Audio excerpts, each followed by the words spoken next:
Hello and welcome to episode 2 of Nintendo Therapy, a show about the latest Nintendo news and rumors, as well as a celebration of all things Nintendo.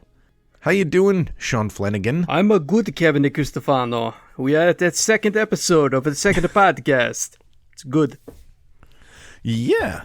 So, what did they say? It's like 90% of podcasts don't make it past, I think it's 7 episodes, so 5 more to go, and we can beat the average. And we'll have 2 going at the same time. Oh, that other one is long past 7 episodes. But yeah, how was your Nintendo week on this Nintendo podcast? So I was texting you did you ever own Pilot Wing 64? No, that was one of the ones I didn't. I know it was a launch title for the system, and I had Wave Race and Mario 64 at launch. All right, so last night was the first time I've played then, like, because I think... sorry, I don't mean to interrupt you, but, I think by the time... Because I got 2 games at launch, I think by the time I was, ready for a new game, Pilot Wings was already old. You know what I mean? Yeah, that... I forget. Could you get the system with any one of those 3 games initially? But anyway, I can find that information. Tell your story, and I'm going to look that up while you talk. You get the interwebs. So anyway, I tried Pilot Wing 64, and I actually kind of enjoyed it. So I'm just wondering if, as a series, it works better in 3D than in the Mode 7 thing, because I'm still not great at it, but the game's a lot easier to play.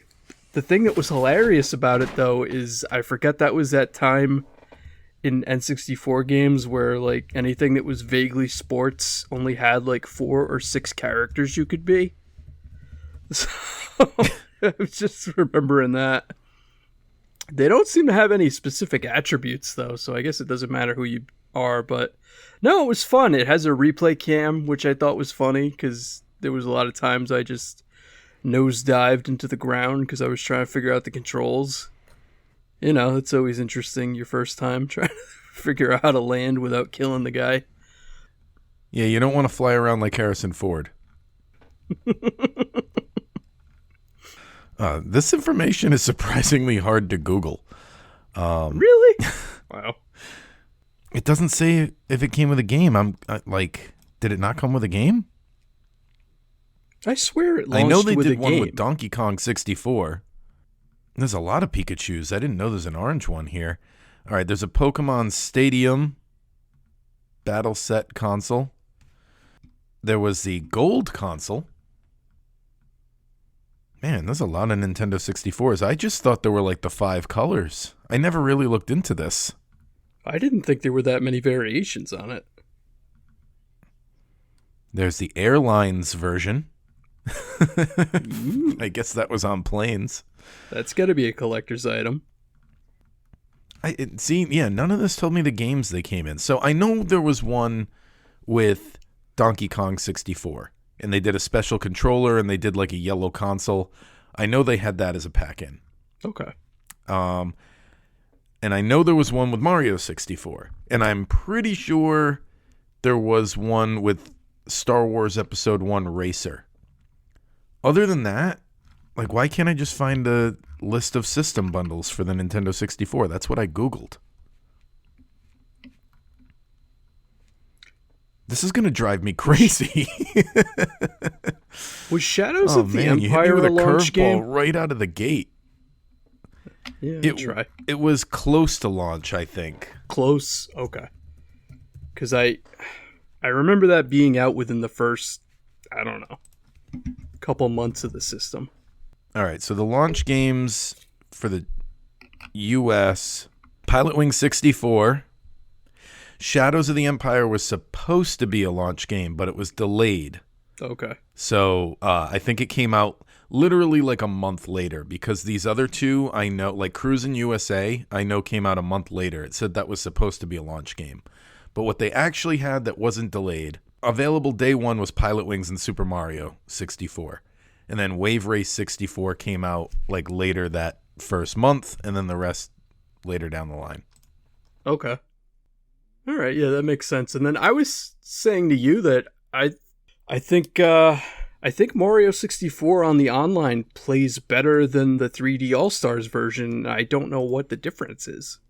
I don't either, and that's what I texted you back. Is I remember hearing there was a difference. I just don't know what it is. Like it's a different version of Mario 64, maybe, or something. I don't know, but I do remember there being a difference in what was used for the All Stars compared to the Switch Online.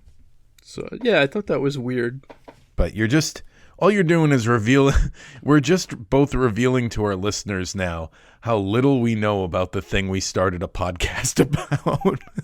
That's fine. We're Nintendo fans, not experts. That's why it's therapy. So, oh, I remembered what my most played Switch game of 2022 was. What was that? The Lego Star Wars Skywalker Saga. I had 100+ hours in. Wow. Did you complete it?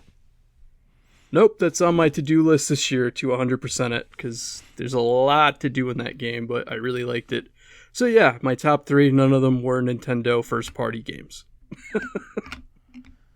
I've had the Lego Marvel game on my Switch forever, and I gotta play that at some point. That's on my list of games I own I never finished. I think it was on sale once, like 5 years ago. And I downloaded it. I like those. Those are fun. It was probably like $5. Yeah, they go on sale a lot usually for that. I want to put my grumpy old man hat on for a second here and talk about something that I was thinking about this week. I don't like, and this is the old grumpy man in me, I don't like when people post pictures of their collection on various, Instagrams and Facebook groups and stuff. I don't understand why people like those posts, like literally click the like button. There's so many pictures on the internet of gorgeous collections. It's lost all meaning at this point to me. You know what I mean? Okay. Like, I don't think that it's that I'm jealous.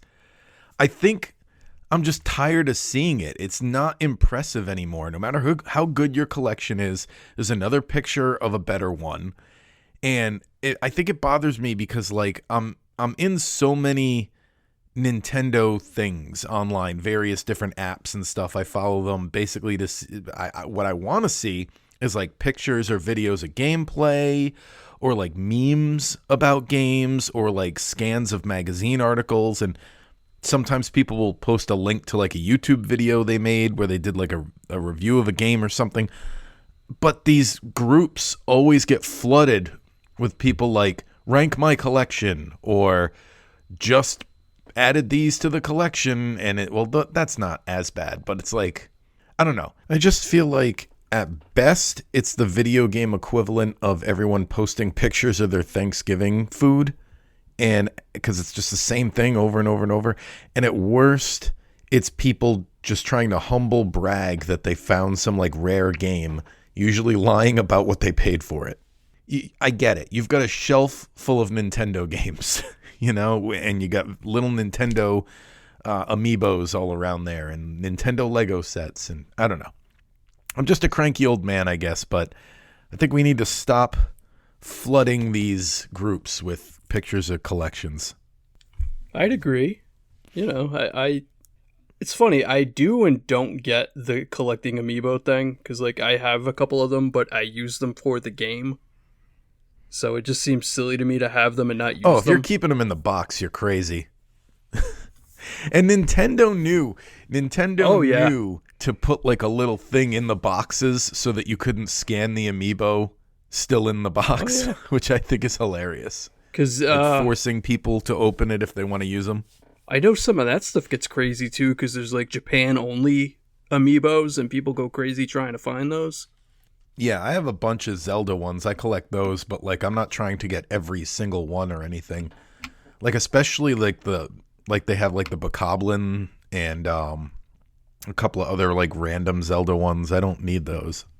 Did you ever get the Skyward Sword one? No. Someday I will, but I didn't. Because I'm still playing.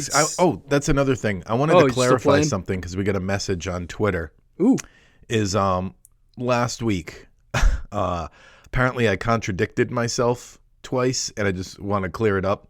So I've said that I've finished every Zelda game multiple times, and then I also said I've never beaten Skyward Sword. I was talking about Skyward Sword HD. I beat the original release a bunch of times. Skyward Sword HD I'm working on right now. And the other thing was Grandia, which I'm still playing. At one point, I said I'd never played it before. And then at another point, I was like, I've played it before. We got a message about this. And what I meant was, this is the first time I'm playing it with like an actual, I have a save file and I'm going to beat the game. I have played it before. My friend owned it. Nick, you know Nick. He owned Grandia back in the day on PlayStation. And like I played it at his house, but I didn't like have my own file. Yeah. So this is the first time I'm actually playing it like as a game I own, but I've played it before. And then I guess the other, and I'm really liking it. Yeah. Like what I like about it is that it's a very basic RPG, but in a good way. Okay. Like it's not overly complicated. You level up your characters and they learn new moves as they level up, and there's no curveballs, you know? Feeling very nostalgic for that early era of things. You don't really see retro games that are being created today emulate that era of those graphics either. It's like, remember the original PlayStation would have those like Paper Mario graphics where everything was kind of flat? Yeah. And like when the camera would move, the flat object would like move with it. Harvest Moon Back to Nature is another game that comes to mind. So everything in Grandia is, at least the first game so far, it's kind of flat. I like it. Oh, I had learned what happened with Harvest Moon because I was like confused as to why it seemed like it was two different series now. It is two different series. I thought they split it because like one company has the rights to the name Harvest Moon. Yeah. And the other company is basically the one that made the games. So they just said, well, we're just going to start calling them something else and keep doing them. Yeah, so I learned that this week. I didn't realize that. I'm like, really? You're not going to let them use Harvest Moon, even though it's clearly a Harvest Moon game? Story of Seasons. Yeah. I don't know. Stardew Valley has pretty much killed any desire I have to play a Harvest Moon game at this point. I played the good ones, and that's including Story of Seasons because they're redoing some now. Like they redid Friends of Mineral Town. And they're redoing A Wonderful Life. Okay. A Wonderful Life is weird because I feel like the town in that one. Did you ever play that one? It was the GameCube one. One of the GameCube ones. So I think the N64 one is the only one I've even tried. I'd give the PlayStation one a try if you have access to it. It's on PlayStation Network if you want. It's really good. They use the same character sprites from the Nintendo 64 one, but they put them in a different town.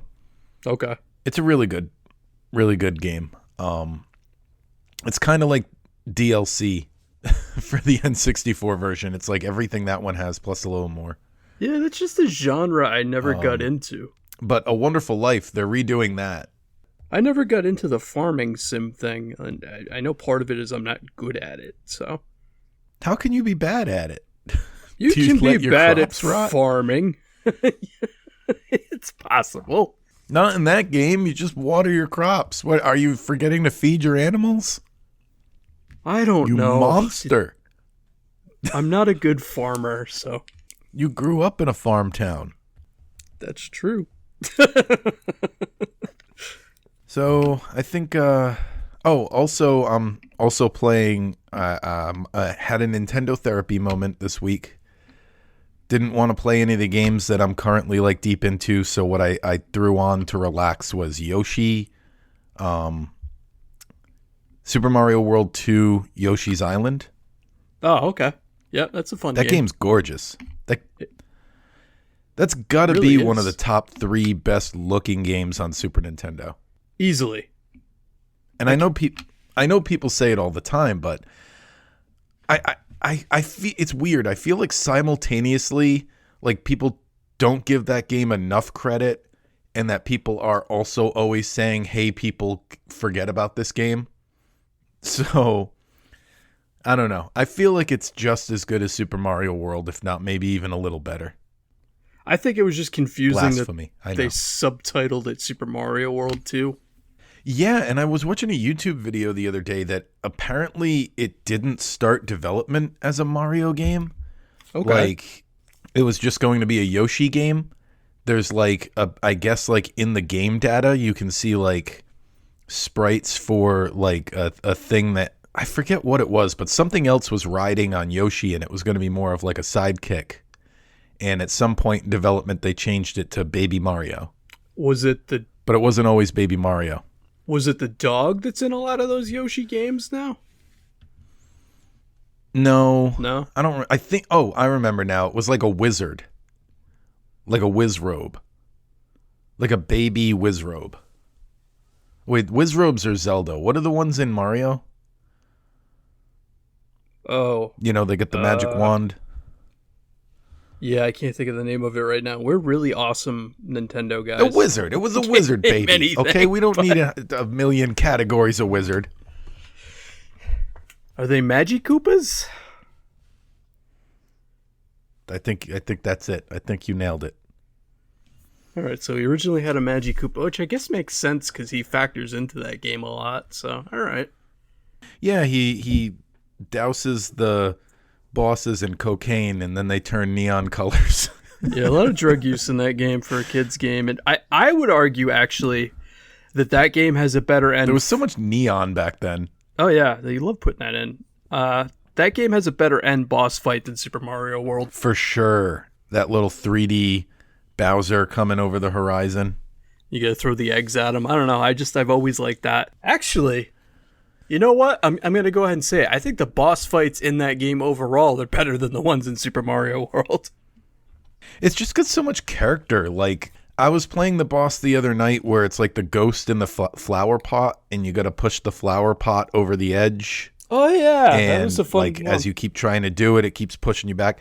And the character, it's like the ghost makes like actually funny faces, like, oh shoot, like, you know, like before you can push it over. It's got like such a panicked look on its face before it knocks you back. There's a lot of character in that game.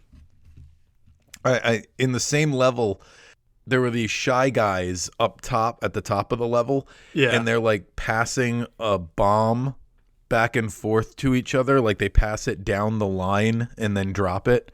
And it was just so adorable. I like the frog fight because it's just getting him to throw you up. Yeah.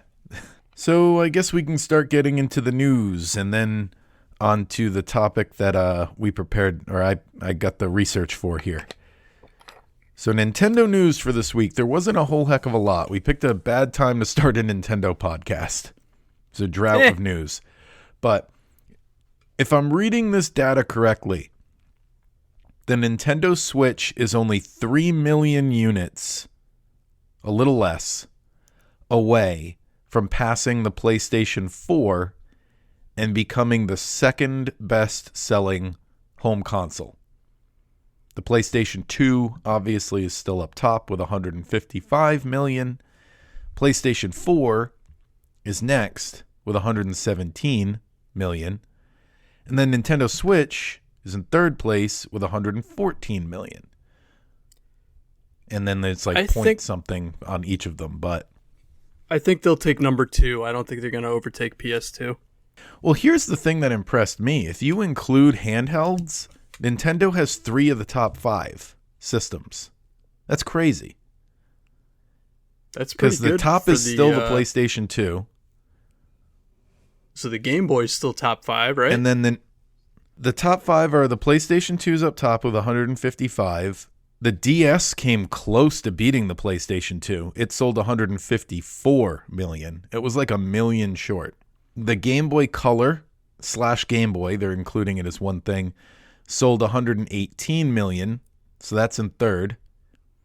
The Switch is in 5th place. And as I mentioned before, PlayStation is right above it. PlayStation 4 is right above it. So the top 5, right. PlayStation 2, DS, Game Boy, PlayStation 4, Switch. So Nintendo's got 3 of the top 5. Another thing in the news for Nintendo this week, Nintendo Land, or Super Nintendo, the theme park. Nintendo Land was the game, which doesn't open until February 17th officially. I guess they had kind of a trial run this week. You can see footage of it online. I don't know if it was like friends or family members, friends of the park or whatever. But people put up footage of the Mario and Luigi costumes walking around the park. They were testing those out. There's some footage of the Mario Kart ride floating around. There's 3 rides. It's not like a full park. So it looks like there's 3 rides: Mario Kart Koopa's Challenge, Yoshi's Adventure, and Bowser Jr. Shadow Showdown. And I'm sure the week that this park officially opens, you and I will do more in-depth talk about it. But did you see any of this stuff? It looked pretty cool. Experts to get their opinion, like in Jurassic Park. Are you a theme park guy? Not really. I used to be. Yeah, I'm not either, but this actually interests me, probably because of the subject matter. But I talked it over with my wife, and I don't think we're going to go year 1, because I think it's going to be crowded like the whole first year. But I think next year, one of our vacations, we might go and, spend it's not a big park. Like, so you could do even like a 3-day vacation and do one of the days as Nintendo World and do something else for 2 days, which is perfect for me. Cause like you, I'm not a theme park guy. So one day at the park, perfect. I don't understand people who go to Disney and spend 2 whole weeks in the park. Oh, yeah. I could never do that. No, I've fallen out of it as I've gotten older because, you always hear how Universal, switched rides out. So, the stuff that was there when we would go is gone. So, I don't know. It makes me feel too old now, I got to ride the Back guess. to the Future ride before that was taken down. Oh, that was awesome. And I got to see the Ghostbusters walking around the park, which they might do that again now. Now that Ghostbusters but they stopped for a while. Yeah, they might bring that back. I think the Back to the Future ride's fast. And what they would do is they had a replica Ecto 1, and the Ghostbusters would walk the park next to it. Yeah, Back to the Future is Fast and Furious now. That's depressing. Yeah. Terminator is a... Oh, that was pretty cool, too. I forget what they changed Terminator into. I know Jaws they shut down, which I'm like, really? Jaws? Okay. What about King Kong? I don't... I feel like at this point they've probably replaced everything. Of those. Because I know Jurassic Park is Jurassic World now.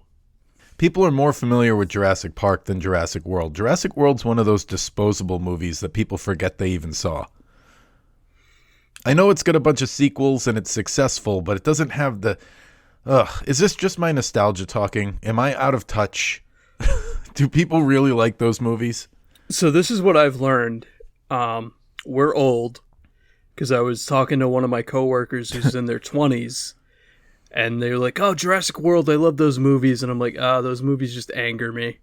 And she goes, you like the original 3? I'm like, yeah. She goes, that's the weird thing I've noticed is once you're over a certain age, it's and I'm like, yeah, I don't know. Every one of those Jurassic World movies irritated me. Because they're not good. Well, they're not there's good that. movies. But, I mean, I've come around on Jurassic Park 3, which is a pretty entertaining movie. So, I don't know. Well, I love to shout out podcasts I listen to. So if you want a podcast that talks a lot about those movies, there's a podcast called Franchiseography. Ooh. And, they do different movie franchises. And they did a series on all the Jurassic movies, both Park and World. Oh, nice. I'll have to check that out.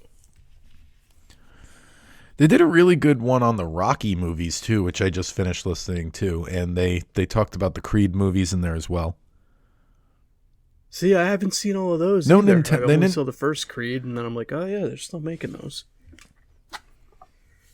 I don't subscribe to their Patreon, but to keep it on topic, I think I remember hearing they did a Patreon episode about the Super Mario Brothers movie, like the original one. Ooh. So because I guess I've heard that their Patreon episodes are about things that should have been a franchise, but it didn't work out. So I think they did that. Oh, imagine how insane Anyway, back to our podcast. Mario Brothers 2 movie would have been. Well, it sets up for a sequel at the end. Daisy comes in with the flame gun and is like, let's go. I don't remember her exact words, but yeah, that would have been. Is there any other news you got there? Who would have been the villain? Who would have been the villain of the second movie? Would they have done like the frog? Well, you know what? There's no speculate. You can't speculate on that movie because nothing was the way you expected it to be. So it could literally be anything. You could take any generic sci-fi movie right now, do a little bit of voice dubbing, and turn it into the sequel to that movie. Yeah, you just change a couple of character names to Mario, change a couple of character names to Daisy or whatever. Boom, there's your sequel. Yeah, you just get those two to come back and just give them more alcohol. And then you get another big name to play the villain and let them ham it up. Yeah, it's easy to make the sequel. Just thank God it didn't happen.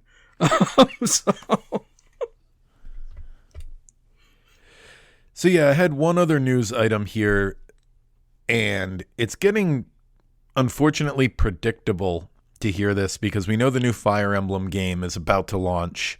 The Fire Emblem game leaked online. And that's just a warning to everybody out there. Avoid spoilers for the Fire Emblem game if you're excited for it because they're out there. I'm surprised this isn't a motivating factor for Nintendo to move towards their next system because apparently these games leak so easy because the original Switch model was like really easy to bypass, all the blocks, and then people from there are able to like extract the data and blah, blah, blah, blah, blah. Like I heard that you just needed a paper clip to mod the original release of the Switch that sold 20 million units. I guess they updated the system after that. But there's like 20 million of those original Switches out there floating around that can be modded with just a paperclip, and it'll play games before it's supposed to. That's kind of funny. I think a lot of this also comes from physical games. This is an argument that companies might force people into digital eventually. I know for the last like 2 generations, they've been saying the next generation is going to be digital only. Like I think it was when Xbox, wasn't it the last Xbox system? They said something about how it wasn't going to play used games, and then they had to fix that because there was like a huge backlash. I think so, because I think it's funny because I have the digital Xbox, whatever the current one is, and they can't give those away. So I don't know when the digital-only revolution is taking over. Well, the reason I bring it up is the companies. This is another reason for companies to want to force us, the Sonys, the Xboxes, the Nintendos, to try to force us to digital only. Is a lot of times these games leak because a physical copy gets out there and people rip the physical copy and are able to hack it. And yeah, because those physical copies are printed months before the game comes out so that they can get enough copies made. Yeah, I always see like people get them delivered early. I hate that because like how does that work out? And like I always that's what keeps me going to stores for things I pre-order, because like if you pre-order it on the internet to be delivered, you end up getting it like 3 days after the release date. You know what I mean? Because it takes forever to ship. Or a lot of times they'll ship it on the release date so that you can't get it early. But it's like, can't you guys, it's 2023. Can't we work out a way for if I pre-order it online to be shipped to me that I can get it on my doorstep on the release day? There's no way to work that out. Yeah, there is. You forget you pre-ordered it, and then it shows up 3 days before the release date. And you're like, oh, awesome. And then as far as rumors go, I did see one video on YouTube. Don't know. I don't have a whole lot of details for this. I'm sorry. But there was a YouTuber claiming that there's evidence that a Mario Odyssey 2 might be on the way. And apparently Nintendo sent emails out to various like YouTubers and influencers and internet people. And I really should have gotten the exact wording, but the email said something to the effect of, you know, you should be revisiting Mario Odyssey. It said something like, it's a game that everybody loved, and there might be something you haven't discovered yet, or something like that. To me, when they read this email, it more implied like a DLC coming than a whole new game, because the wording was something to the effect of like, you might find something in the game you never noticed before. And it's like, that doesn't sound like a new game coming to me, but there was a whole YouTube video about it I checked out, so I thought it was worth mentioning. What's the gimmick going to be? You going to have different overalls that change you this time? If I had to guess, if this leads to anything, it's probably something related to the movie, and it won't be much. It's probably not Mario Odyssey 2. It's probably some new outfits you can buy in Mario Odyssey that are themed after the movie. I don't know. I don't work for Nintendo. Why is Mario always depicted as being so short? Like, his power-up is to grow. Why is he always so short? I've always wondered why he's not in horrible pain when that power-up takes effect and wears off. All right, so let's move on to the main topic here. So something I thought would be cool to talk about, since it is the beginning of, well, January's almost over, but the year did just start. So though we take a look back at the top-selling Nintendo Switch games for December and also for the year of 2022. Now, this is something you and I have talked about before. The reason this is a little difficult is Nintendo doesn't share the online sales for a lot of games. So this is just physical copies for most of this list. Unless it's a third-party developer, then then like something like Mario plus Rabbids or something. They share, because it's Ubisoft that published it, they do share their digital sales. But if it's Nintendo published game, like Pokemon, this is all off physical only. That's such a weird thing that they're like, I don't know. Why is that a taboo secretive to them? About, yeah. December, the month of December 2022, the top 10 video games in dollars, not units sold, for the Nintendo Switch. So the top earning games, I guess you could say. Number 10 was Kirby and the Forgotten Land. That was a good game. Number 9, Split. Oh, you got that? I borrowed it. It was fun. I highly recommend it, actually.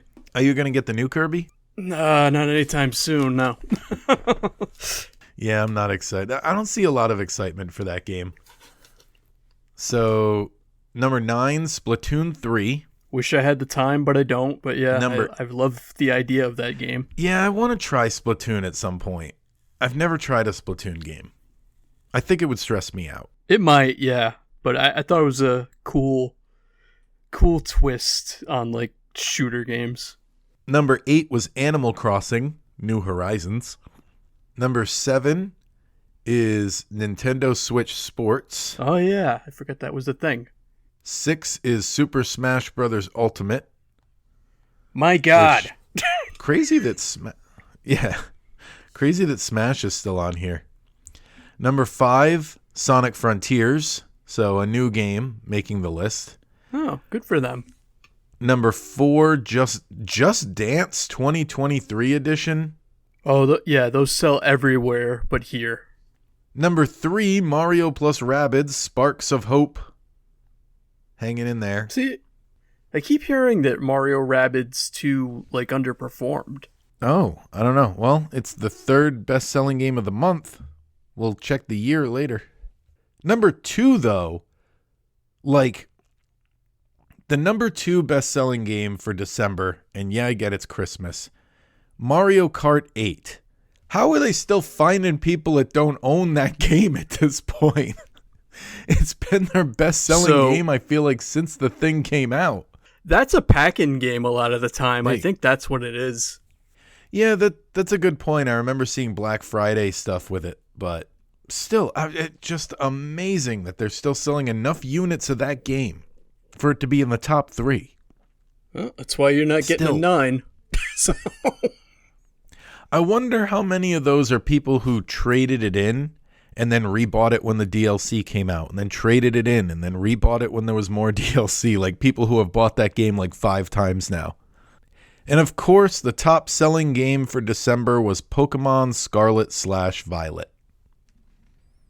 Which goes to show if you slap Pokemon on it, it doesn't matter how it runs. Exactly. Yeah. I was going to say, which Nintendo is probably learning the wrong lessons from. Tears of the Kingdom could have been out 6 months ago. 2 years ago it could have been out. We'll fix it as it goes. All right, so now let's take a look at the top 10 for the year. So for the year 2022.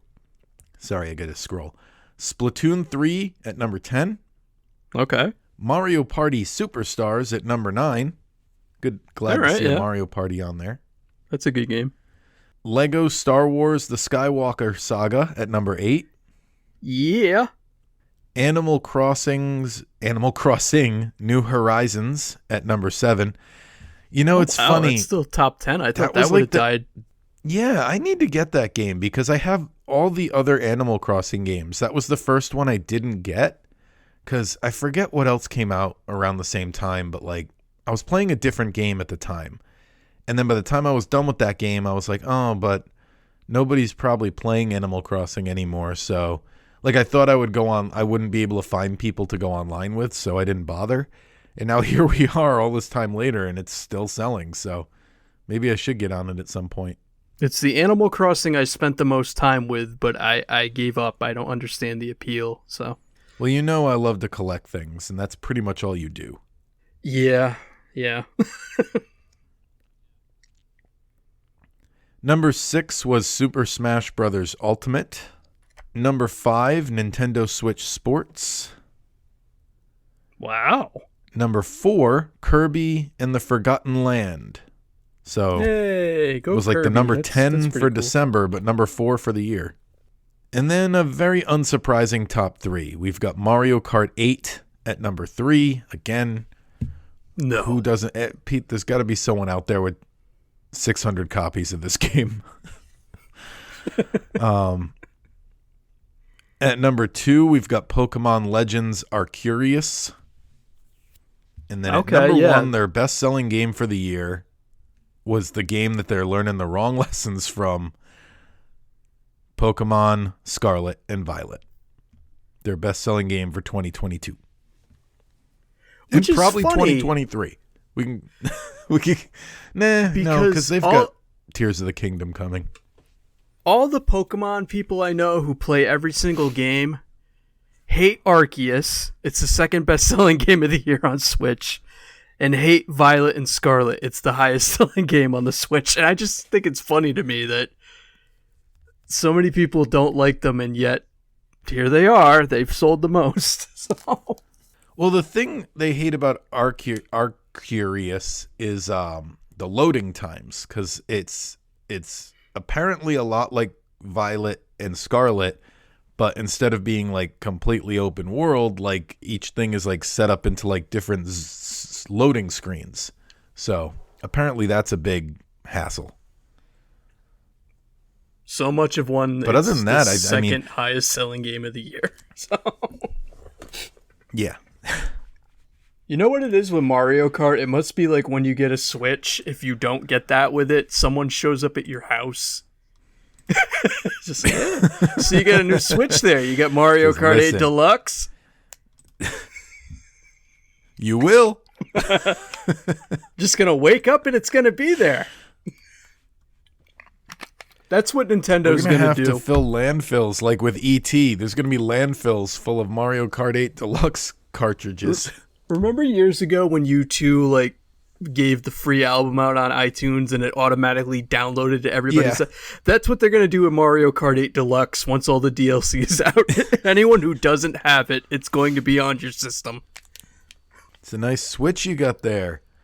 It'd be a shame if something happened to it because you didn't have Mario Kart 8 Deluxe. I'm a little surprised that Breath of the Wild was not at number 10. But okay. Yeah, you know, you're right, because like you'd think people would be like gearing up for Tears of the Kingdom. They'd be rebuying it if it's something they traded in, or like just playing it for the first time. But I guess not. Maybe that'll be the top selling game. It'll be the top in like March and April, and then maybe May when the game comes out. So that brings us to the last segment of the show here.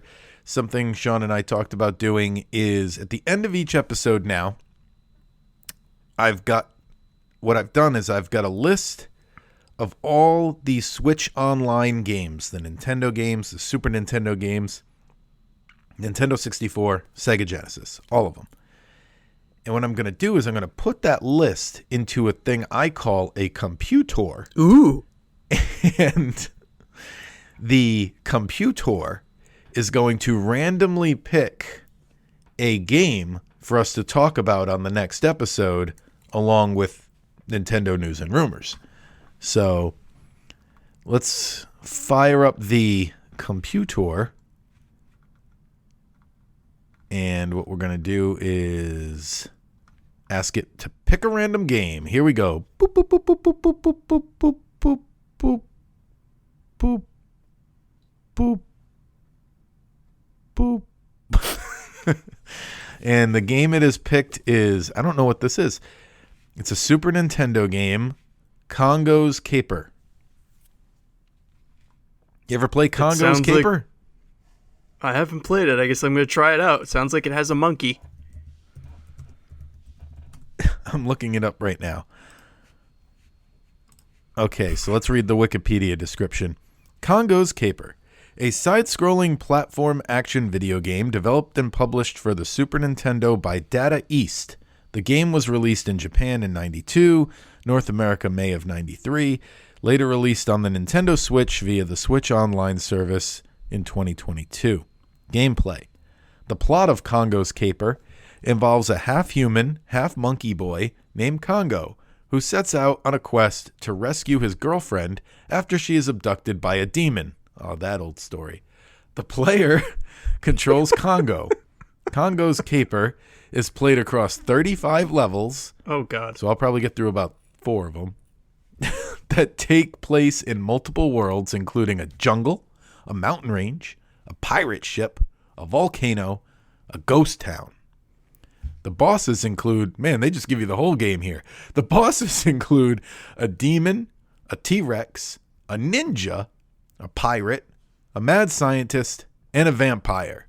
There was one more boss there than there was level that they listed. But anyway, if Congo is hit by an enemy, he reverts to his monkey form. If Congo is hit again, the player loses a life. And that's where the gameplay section ends. It looks like it was pretty well reviewed. It's got a good reception here. Game Fan gave it an 83.5. Power Unlimited gave it an 80 out of 100. So, not a bad game. We'll have some thoughts on it next week. And if there's anything Nintendo related you want to talk to us about, I forgot to say this last episode, we have an email. So, we also have a Twitter.